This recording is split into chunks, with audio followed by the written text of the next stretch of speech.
हज़रत उमर फारूक ने कायम किया है। और इतना ही नहीं, अदल का हाल तो ऐसा था कि किसी के साथ कोई रियायत नहीं, किसी के साथ कोई रियायत नहीं, चाहे वो कोई भी हो। मिस्र के गवर्नर के बारे में लोगों ने सिर्फ इतना कहा कि इनके यहाँ बहुत कीमती घोड़ा है, बहुत पैसों का घोड़ा है और इनका लिबास बहुत महंगा है, ये गवर्नर हैं। हज़रत उमर के पास ये शिकायत आई, उनको बुलाया और बुला करके कहा, तू रियाया के साथ क्या करने के लिए तुझे भेजा गया? वहाँ के पैसों से तूने कीमती घोड़ा खरीदा, कीमती लिबास पहना। वो उनकी गवर्नरी को माजूल करके 100 बकरियां खरीद करके उनको दिया कि अब जिंदगी भर ये बकरियां तू चराएगा। बकरियां चराने पर गवर्नर को रख दिया। ये उनके मामलात में फिर कोई कुछ नहीं कह सकता था। बड़े बड़े साहब, हज़रत साद इब्न अबी वक्कास को माजूल कर दिया था। खालिद बिन वलीद रज़ियल्लाहु ताला अन्हु, जिनको सैफुल्लाह कहा जाता है, जिस जिहाद में भी वो जाते थे फतह होना लाजमी हो जाता था, ये तो सबको मालूम है। हज़रत खालिद बिन वलीद अपनी जिंदगी में इतनी जंगें की हैं, कोई जंग में शिकस्त नहीं हुई। उनका ये फख्र था, जब जिहालत में थे ना, इस्लाम नहीं लाए थे, वो जंग ओहद के सिपह सालार बन के आए थे, उसमें भी उनको ही फतह मिली थी। कहते कुफ्र की हालत में भी अल्लाह ने फतह ही दी थी, इस्लाम में आए तब भी अल्लाह ने फतह ही लिखी थी। हज़रत खालिद बिन वलीद एक ऐसे जर्नेल का नाम है जिसका नाम क़यामत तक कायम रहेगा, लेकिन हज़रत उमर फारूक रज़ियल्लाहु ताला अन्हु ने सिपह सालारी से उनको माजूल कर दिया था। सस्पेंड करना मामूली बात नहीं, लेकिन हज़रत उमर क्यों करते थे जानते हैं? बाज लोग इसको नुक्ताचीनी करते हैं, हज़रत उमर इसको हटाए उसको हटाए। हज़रत उमर फारूक रज़ियल्लाहु ताला अन्हु के पास कुछ लोग सिफारिश लेकर के आए, खालिद बिन वलीद के बगैर जिहाद का मैदान कैसे होगा? उनको आपने माजूल किया। कहा माजूल किया हूं, लेकिन सिपाही बन करके वो जाएंगे, सिपाही बन करके जाएंगे, सिपाही सालार कोई और होगा। साहबा ने पूछा, इस फैसले को लेने में कोई हिकमत है अमीरुल मोमिनीन? अल्लाह अल्लाह, तवक्कुल देखें। अमीरुल मोमिनीन ने कहा, हाँ जरूर हिकमत है। मैं मुसलमानों को यह बताना चाहता हूं कि कोई जिहाद, कोई जंग खालिद बिन वलीद की वजह से फतह नहीं होती, अल्लाह की मदद से होती है। सारे लोग ये डिपेंड होकर के ना बैठ जाएं कि इसी की वजह से होती है। मैं इस उसूल को तोड़ना चाहता हूं, फतह जो मिलती है वो अल्लाह की तरफ से होती है। ये यकीन देना था, बस इसलिए मैंने माजूल किया है। और यकीन तवक्कुल ऐसा हज़रत उमर फारूक रज़ियल्लाहु ताला अन्हु का किताबों में लिखा है। मिस्र के गवर्नर, उन्होंने एक बुरी रस्म के मुतालिक खत लिख करके भेजा। दरियाए नील सूख जाता था हर साल, वहाँ के लोग अपनी 16 साल की एक नौजवान लड़की को ज़बह करते, उसकी बलि चढ़ाते थे और खून जो है दरिया नील में बहाते। उनका अकीदा था बलि देने के बाद फिर दरिया जोश मारकर ऊपर आ जाता था, हर साल ऐसा होता था।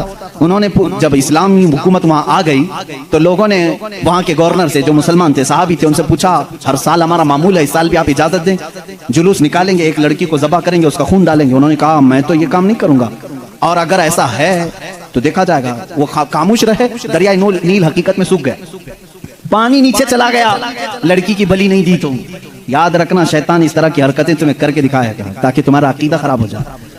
उस गवर्नर ने हज़रत उमर के पास खत लिखा कि इसका क्या करूं, ये कैसे हल निकालूं। हज़रत उमर फारूक रज़ियल्लाहु ताला अन्हु ने जवाब में 2 खत भेजे, एक गवर्नर के नाम और एक दरियाए नील के नाम। दरियाए नील दरिया है, क्या दरिया भी खत पढ़ता है? दरिया भी बातचीत करता है। हाँ, रसूल के गुलामों के साथ हर चीज बातचीत करती है, हर चीज बातचीत करती है। हज़रत उमर ने एक खत गवर्नर के नाम पर लिखा, तुम फिक्र मत करो, तुम अपने काम पर बाकी रहो, रसूलुल्लाह की शरीयत का लिबास कायम रहे। और रही बात दरिया जो सूखता है, मैं इसको लेटर लिख रहा हूँ। इसको खत लिखा, क्या बिस्मिल्लाहिर्रहमानिर्रहीम, ऐ नील, ये खत उमर इब्न खत्ताब रसूलुल्लाह के खलीफा की तरफ से दरिया नील के लिए। मैं कहता हूँ, ऐ नील, अगर तू अपनी मर्जी से बहता है तो हमें तेरे पानी की जरूरत नहीं, और अगर तू अल्लाह के हुक्म से बहता है तो उमर इब्न खत्ताब रसूल की खिलाफत को जो कायम किया है, हुक्म देता है कि अल्लाह के हुक्म से जारी हो जा। इतना लिखा और कहा, ये दरियाए नील को देना और ये मिस्र के गवर्नर को देना। खत लेकर के कासिद आया, कासिद ने गवर्नर को खत पकड़ा है, गवर्नर के नाम पर था, वो पहुंचा, दरियाए नील के नाम पर था, जो दरियाए नील को दिया गया। उस वक्त मौजूद मिस्र के सारे लोग शाहिद हैं, उसी वक्त दरियाए नील का पानी जोश मारकर 16 गज ऊपर आ चुका था। आज तक दरियाए नील दोबारा कभी नहीं सूखा, 14 सदियां गुजर गई। मैं खुद दरियाए नील की कश्ती की सवारी कर चुका हूँ। मिस्र में 5-5 साल तक काहिरा में पानी बरसता नहीं, बारिश नहीं आती। 5 साल, तकरीबन 4 साल तक रहे, एक दिन भी बारिश नहीं देखी। 5-5 साल तक बारिश नहीं आती, लेकिन दरियाए नील में जाओ तो लबालब भरा रहता है। ऐसा लगता है कि खत का असर आज भी बाकी है।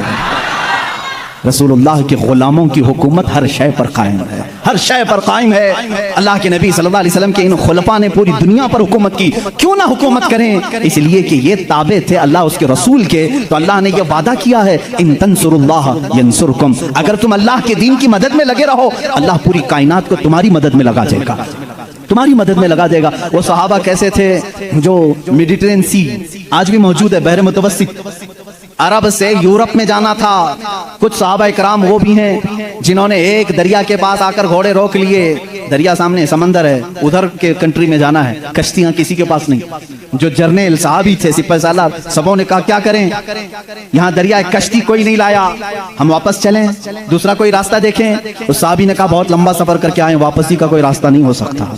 कहा सामने समंदर है, कहा हम रसूल के गुलाम हैं, रसूल करीम सल्लल्लाहु अलैहि वसल्लम के गुलाम हैं। भला आज तक कोई आंधी हमारा रास्ता रोक सकी है, कोई तूफान हमारा मुंह मोड़ सका है? उस साहबी ने ऐसी तकरीर की और साहबा ने पूछा करना क्या है ये तो बताएं। सिपाही सालार साहबी ने कहा अल्लाह का नाम लो, घोड़े दौड़ाओ, समंदर में चलते चलो। वो साहबा कहते हैं सिपाही सालार साहबी आगे बढ़ते रहे, समंदर में घोड़े दौड़ते रहे, यहाँ तक के पूरे समंदर का सफर तय हो गया। किसी घोड़े की टाप पर एक बूंद पानी तक न लगा। दश्त तो दश्त है, इकबाल ने इसी के लिए कहा दश्त तो दश्त है, दरिया भी ना छोड़े हमने, बहरे जुल्मात में दौड़ा दिया घोड़े हमने। दी अजाने कभी यूरोप की कलीसाओं में तो कभी अफ्रीका के तपते हुए सहराओं में। आ गया ऐन लड़ाई में गर वक्ते नमाज, किबला रूहों की जमीन बोस हुई कौमे हिजाज। एक ही सफ में खड़े हो गए महमूद अयास, न कोई बंदा रहा न कोई बंदा नवाज। ये हमारी तारीख है, ये हमारी शान है। सैयदना उमर इब्न खत्ताब रज़ियल्लाहु तआला अन्हु के दौरे खिलाफत के सुनहरे काम बहुत तवील है मेरे अजीजों। उस निज़ाम अदल को मैं आज भी चैलेंज करता हूँ। गस्सान का एक बादशाह इस्लाम में आया है, इस्लाम कबूल करके आया है, हज के लिए निकले खुशी में सारे मुसलमान, हज़रत उमर भी उसमें साथ में थे, खलीफा थे। तवाफ के दौरान उस बादशाह की लुंगी पर एक मुसलमान का पैर पड़ गया, लुंगी सरक गई। उसने अपनी बेइज्जती महसूस की, थप्पड़ मारा काबे के सामने। उस मुसलमान को बहुत उसने मारा, वो जख्मी हो गए। उन्होंने शिकायत की हज़रत उमर फारूक के पास। आदिल, वो अदल की पैकर जो निज़ाम रसूल से जरा बराबर हट कर कभी फैसला नहीं करता। हज़रत उमर का फैसला तो वो है कि एक बंदा ये हुजूर के पास फैसला लेकर के आया था, मालूम है ना, एक यहूदी और एक मुसलमान जमीन के झगड़े में फैसला किया। हुजूर ने फैसला किया यहूदी के हक में, ये जमीन तू छोड़ दे, लेकिन वो मुसलमान मुनाफिक था, दिल में बुग़्ज़ था। उसने कहा मैं रसूल का फैसला नहीं मानता, उमर के पास फैसला लेंगे, उमर के पास करेंगे। वो यहूदी को यकीन था जो रसूल फैसला करेंगे वही उमर भी करेंगे, लेकिन यहाँ मामला बदल गया, यहाँ मामला बदल गया। वो मुनाफिक ये सोचता था कि उमर को मैं अपनी बातों में ले लूंगा, ये यहूदी है, हमारे दुश्मन है, जमीन मेरे हवाले कर दी जाए। हज़रत उमर के पास दोनों गए और कहा हमारा मामला ऐसा ऐसा है। उस यहूदी ने कहा ऐ उमर एक बात सुन लो, ये फैसला तुम्हारे नबी के पास हुआ था। कहा उन्होंने क्या कहा? कहा मेरे हक में उन्होंने जमीन का फैसला किया। फिर इसने क्या किया? कहा ये नहीं मानता है, कहता है उमर के पास फैसला करें। अल्लाह अल्लाह, कहा मैं तो फिर इसका फैसला करता हूँ। हज़रत उमर अंदर गए, तलवार लाए, उसकी गर्दन उड़ा दी। कहा जो रसूल का फैसला ना माने उमर उसका फैसला ऐसी करता है। ये बात मदीने में मशहूर भी हो गई, मुसलमान का कत्ल कर दिया उमर ने। हुजूर ने उनको बुलाया और कहा कि तुमने एक मुसलमान का कत्ल किया। कहा मैं उसको मुसलमान मानता ही नहीं जो आपको हकम नहीं मानता, लेकिन अगर मैं गलती पर हूं तो या रसूल अल्लाह मुझे सजा दे दें। उस वक्त तक आयत नहीं आई थी, आयत नाज़िल हुई, फला व रब्बिका ला युमिनूना हत्ता युहक्किमूका फीमा शजरा बैनहुम। ऐ रसूल कसम है तुम्हारे रब की, अल्लाह फरमा रहा है, अल्लाह फरमा रहा है, ऐ रसूल तुम्हारे रब की कसम, वो ईमान वाला हो ही नहीं सकता जो अपने आपसी मामलात में आपको हकम नहीं मानता। हुजूर ने फरमाया तब तो उमर ने सही फैसला किया। उस फैसले के हामिल अलमबरदार उमर के पास रज़ियल्लाहु तआला फैसला लेकर के आए गस्सान के बादशाह और एक आम मुसलमान का। वो बादशाह है पहले ईसाई था, मुसलमान हुआ चंद दिन पहले मुसलमान हुआ है। दोनों का फैसला आया। हज़रत उमर ने पूछा क्या मामला है? वो गस्सान के बादशाह ने कहा ऐ उमर अमीरुल मोमिनीन, क्या मुझे भी कटहरे में खड़ा करेंगे? मैं बादशाह हूँ गस्सान का, आप मुझे अपने बाजू में बिठाए। हज़रत उमर ने कहा आज मुकद्दमा है, बादशाह नहीं, तुम भी वहीं खड़े रहोगे जहाँ मुकद्दमा करने वाला खड़ा है। दोनों को खड़ा किया, मामला पूछा तो उसके बाद हज़रत उमर ने कहा तुमने ज्यादती की, उसका गलती से पैर पड़ा है। हाँ अगर तुम्हें लगता है कि उसने तुम्हारी बेइज्जती की तो सजा भी थोड़ी होनी चाहिए थी, लेकिन जितना तुमने उसको मारा है ये उसका हक है। कहा क्या फैसला होगा? हज़रत उमर ने कहा उस आम मुसलमान से जितने थप्पड़ ज्यादा उसने लगाए तू भी लगा दे, यही फैसला, जितना उसने ज्यादा मारा है तू मार। वो गस्सान का बादशाह कहता है बादशाह को आम आदमी मारेगा? हज़रत उमर ने कहा हाँ मारेगा, ये निज़ाम रसूल है, ये निज़ाम रसूल है, ये कैसर और किसरा की हुकूमतें नहीं है, ये अल्लाह के नबी की कायम की हुई अदालत है। उसने कहा एक दिन की मुझे मोहलत दें, कल आकर के इस फैसले पर अमल किया जाए। आपने कहा मोहलत तो दी जा सकती, जैसे रिमांड में लेते हैं।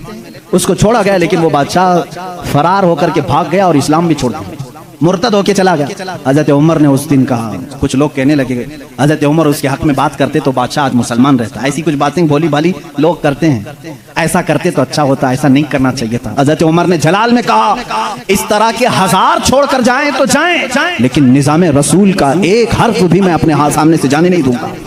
अदल के तकाज़ों को पूरा मैं हमेशा होता रहने दूंगा। ये सैयदना उमर फारूक की अदालत थी। ये आज पीस एंड जस्टिस की बात करते हैं, उन लोगों से बात करते हैं जिनके पास उमर जैसी अदालत है।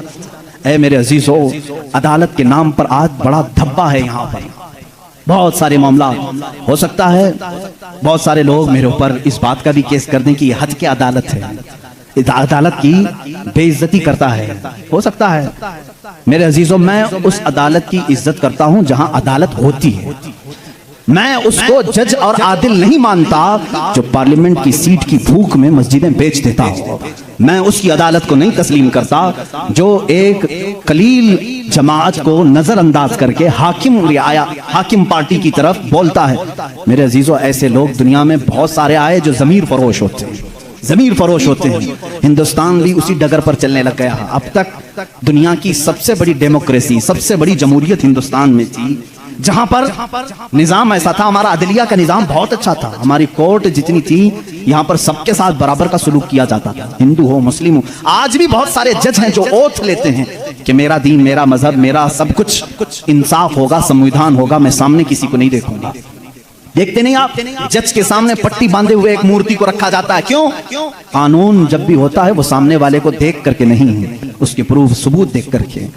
लेकिन यहाँ पर अब आम बच्चे को भी बेवकूफ बनाया जा रहा है। मैं इस बात की आवाज उठाना चाहूंगा, इस जुल्म को बंद करो, इस जुल्म को बंद करो। और ये डिक्टेटरशिप जो लाई जा रही है, इस जमहूरियत को खत्म करके, कत्ल करके, देखना चंद दिनों के बाद ये सारे निजाम खत्म करने की बात करेंगे। आज मुसलमानों के खिलाफ एक जहर फैलाया जा रहा है, इसी तरह चंद दिनों के बाद अब दलितों की बारी आएगी। इसलिए कि ये दलितों को भी एक आंख नहीं भाते, ये कभी पसंद नहीं करते। ये 2000 साल पुराना निजाम मनुस्मृति का लाना चाहते हैं, जहां सिर्फ चंद लोगों की हुकूमत होगी। जानते हैं, तारीख उठा करके पढ़ो, इसी सरजमीन पर ऐसे जुल्म किए गए हैं जहां चंद ब्राह्मणों ने कम जात के लोगों के कान काटे हैं, जहां लोगों के कानों में गरम तेल डाले हैं। इसी सरजमीन पर कम जात के लोगों को कूड़ा करकट में घर बनाने पर मजबूर करते थे। जहां आला जात के लोगों के पेशाब पखाने होते थे, वहां दलित बिरादरी को रखने पर ही मजबूर करते थे। हर एक के गले में रस्सी बांधकर एक मटका लटकाते थे कि थूकना है तो दलित जमीन पर थूक नहीं सकता, उस मटके में थूकेगा, इसलिए कि उसका थूक जमीन पर पड़े तो ये अपशगुन समझते थे। उस पूरे निजाम को, यहाँ पहले हिंदुस्तान में ये सारी चीजें चली हैं, कास्टिज्म, जात बिरादरी, ऊंच नीच के मामला चलते रहे। लेकिन मैं समझता हूं कि हिंदुस्तान को जब आजादी मिली, भारत को जो आजादी मिली 1947 के बाद, सबों ने मिलकर के एक संविधान बनाया था, अदल इंसाफ का सब लोगों ने हलफ उठाया था, इसमें सबका हिस्सा बराबर का होगा, सब लोगों ने कुर्बानी दी है, सबके लिए निजाम एकसा होगा, बराबर होगा, और सबकी दीन का, सबके रिलीजियन का मान सम्मान किया जाएगा। लेकिन अब जो हालात हैं मेरे अजीजों, ये दूसरी डगर पर चल पड़े।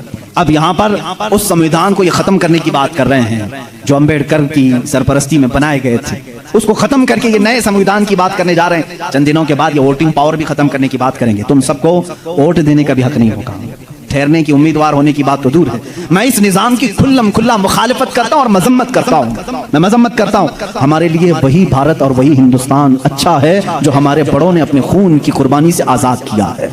आप सब उसी भारत को तस्लीम करेंगे या नए नवेले भारत को?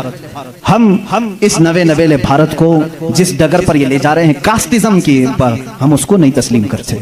हम उस भारत को, उस संविधान को मानते हैं जहां अदल सबके लिए बराबर हो, सबके लिए बराबर हो। सुप्रीम कोर्ट को आजाद रखा जाए, वो सबके साथ बराबर का इंसाफ कर सके, चाहे वो तख्त पर बैठा हुआ आदमी हो, चाहे वो गरीब आदमी हो, सबके साथ बराबर का अदल कर सके। हिंदुस्तान ही की बात मैं अगर बताऊं, यहाँ पर एक बादशाह ऐसा भी गुजरा जिसके एक तीर से एक बच्चे की मौत हो गई थी।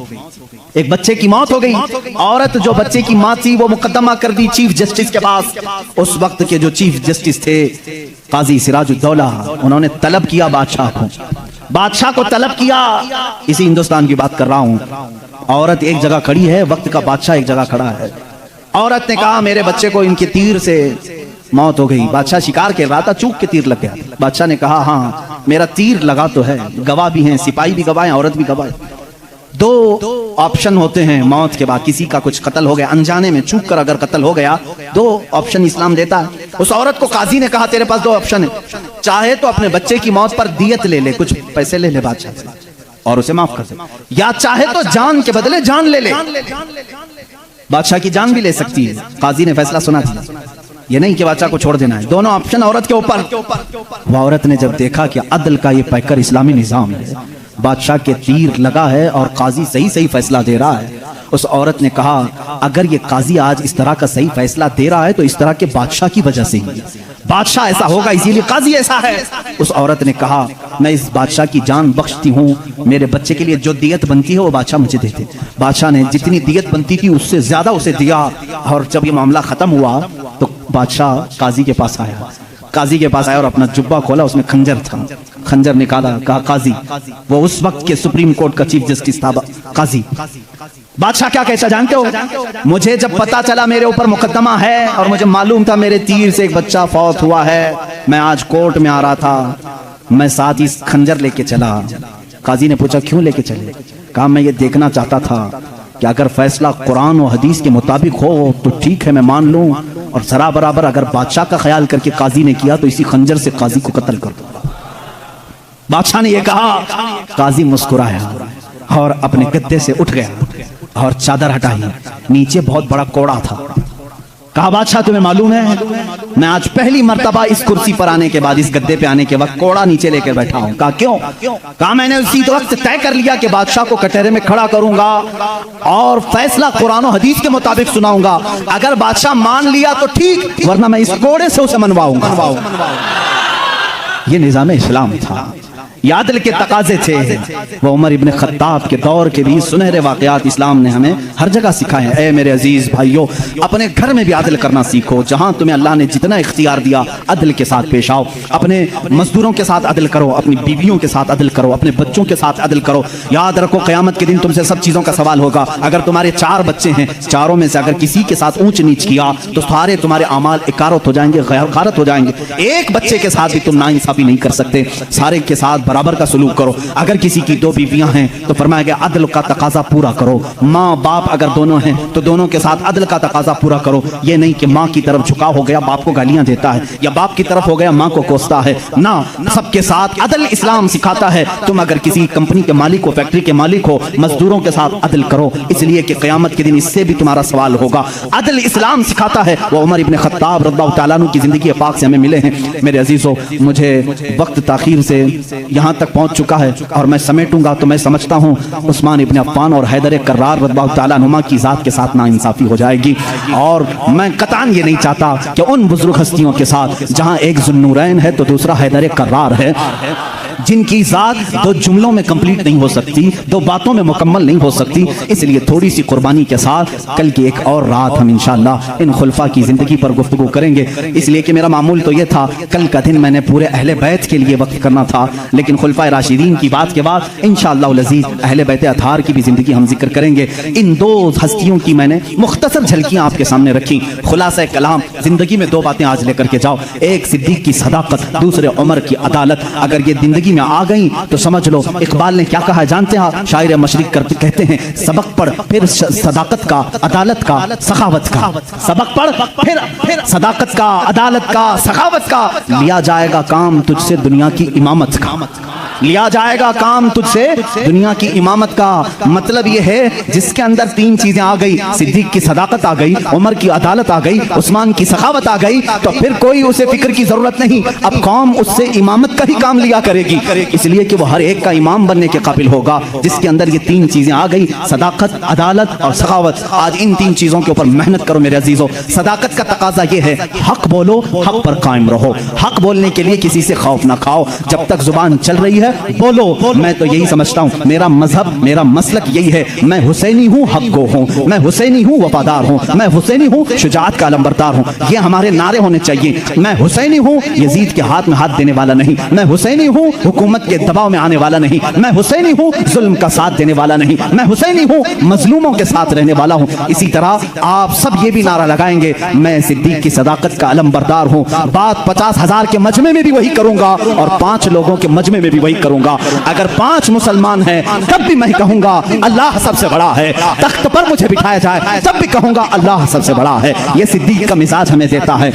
सिद्दीक की जात से जो मिजाज हमें मिलता है वो ये है, अगर तुम तख्त पर बैठो तब भी ये कहो अल्लाह सबसे बड़ा है, और अगर तुम अपने घर में हो तब भी कहो अल्लाह सबसे बड़ा है। और उमर का मिजाज क्या कहता है जानते हो? एक बार आपको लोगों ने अमीरुल मोमिनीन का नारा लगाया जब बैतुल मुकद्दस पता हुआ था। अल्लाह अल्लाह, आप रो पड़े पड़े, सारे लोगों को जमा किया, एक ऊंचे टीले पर खड़े हो गए, खुतबा दिया, रोने लगे। ऐ मुसलमानों, आज तुमने मुझे अमीरुल मोमिनीन कह के पुकारा है, अमीरुल मोमिनीन कह रहे हो। सुनो, मैं अपनी हैसियत बताता हूँ, मेरी जात क्या है। मैं खत्ताब का वही बेटा उमर हूँ। आपके बाप का नाम क्या था? खत्ताब। हज़रत उमर कहते हैं मैं खत्ताब का वही बेटा उमर हूँ जिससे बचपन में 2 बकरियां भी नहीं संभाली जाती थी। मेरे बाप मुझको 2 बकरियां देकर भेजते थे, मैं उन्हें संभालने के लिए जाता, कभी एक इधर भागती कभी वो उधर भागती। मेरे बाप बड़े सख्त थे, मुझे घूंसे मारते थे, मुझे थप्पड़ मारते थे, मैं बारहा मेरे बाप की मार खाया हूं, मुझसे 2 बकरियां नहीं संभाली जाती थी। और आज हालत यह है, 25 लाख मुरब्बा मील पर तन्हा उमर फारूक की ज़मा में हुकूमत है। मजाल है मुल्क के शाम में कोई आवाज उठा सके, मजाल है कोई यमन में आवाज उठा सके, मजाल है कोई मिस्र में आवाज उठा सके, मजाल है कोई इराक में आवाज उठा सके, किसी की आवाज नहीं उठती। बैक वक्त इस जमाने की 7 कंट्रियों को तन्हा मदीने में बैठ करके वो देख रहे थे। निहावंद में जंग हो रही है, निहावंद में जंग हो रही है। एक साहबी सारिया, उनको उमर फारूक मस्जिद नबवी में खिताबत के दरमियान पुकार कर कहते या सारिया इलल जबल, या सारिया इलल जबल, या सारिया इलल जबल। मदीने में हज़रत उमर फारूक जुम्मा का खुतबा दे रहे हैं और पुकार रहे हैं सारिया पहाड़ की तरफ जाओ, पहाड़ की तरफ जाओ, पहाड़ की तरफ जाओ। मस्जिद में बैठे हुए किसी को कुछ समझ में नहीं आया। 1 महीने के बाद वो लश्कर निहावन से आया, पूछा गया क्या हुआ तुम्हारे साथ? हज़रत सारिया उस जंग के सिपह सालार थे, कहते हैं करीब था कि हम शिकस्त खा जाते, हम लुट जाते। जुम्मा का वक्त था, ऐन दोपहर के वक्त पहाड़ों के ऊपर से हमें आवाज आने लगी, ऐ सारिया पहाड़ की तरफ आ जाओ, पहाड़ की तरफ आ जाओ, पहाड़ की तरफ आओ। हम उस आवाज को लब्बैक कहते हुए चढ़े, अल्लाह ने हमें फतह याबी अता फरमाई। ऐ मेरे अजीजों, मुसलमान कहते सारिया तुझे मालूम है ये आवाज किसी और की नहीं, वो मदीने से बैठकर उमर फारूक ने तुम्हें पुकारा था। जब रसूलुल्लाह का ये गुलाम, रसूलुल्लाह के ये गुलाम मस्जिद नबवी के मिंबर से आवाज दे करके मुल्क शाम के निहावंद में मदद कर सकते हैं, तो फिर मैं ये क्यों ना कहूं हम यहां से पुकारें वो वहां से सुने। मुस्तफा की समाअत पे लाखों सलाम, दूरों नजदीक के सुनने वाले वो कान लाले करामत पे। ये हमारा अकीदा है। बरेली के इमाम ने जो अकीदा दिया वो बरेली का नहीं, वो मदीने का अकीदा है, वो मदीने का अकीदा है, वो सहाबा का अकीदा है। बात मैं ये कह रहा था, हज़रत उमर ने क्या मिजाज दिया जब आपको अमीरुल मोमिनीन पुकारा गया। उन्होंने कहा मैं वही खत्ताब का बेटा हूं जिससे 2 बकरियां नहीं संभाली जाती थी। आज 25 लाख किलोमीटर मुरब्बा स्क्वायर किलोमीटर में तन्हा संभालता हूं। जानते हो ऐ सहाबा, ऐ ताबईन, ऐ मोमिनीन, किस वजह से? इसलिए कि पहले मैं खत्ताब का बेटा था, अब रसूल का गुलाम हूं। जब से मेरी निस्बत रसूलुल्लाह से है, हर चीज अल्लाह ने मेरे ज़ेरे नगी की है। जब तक बिके न थे तो पूछता न था या रसूल अल्लाह तुमने खरीद कर हमें। सहाबा का जो अकीदा था, ऐ मुसलमानों तुम भी वही पुकारो। आज मैं भी बबंग के दुहल ये कहता हूँ, मेरा नाम क्या है, मेरी जात क्या है, मुझे कौन जानता है? आज अगर इतना सारा मजमा मुझे सुनता है तो सिर्फ इसलिए कि मेरी निस्बत हदीस रसूल से है। रसूल करीम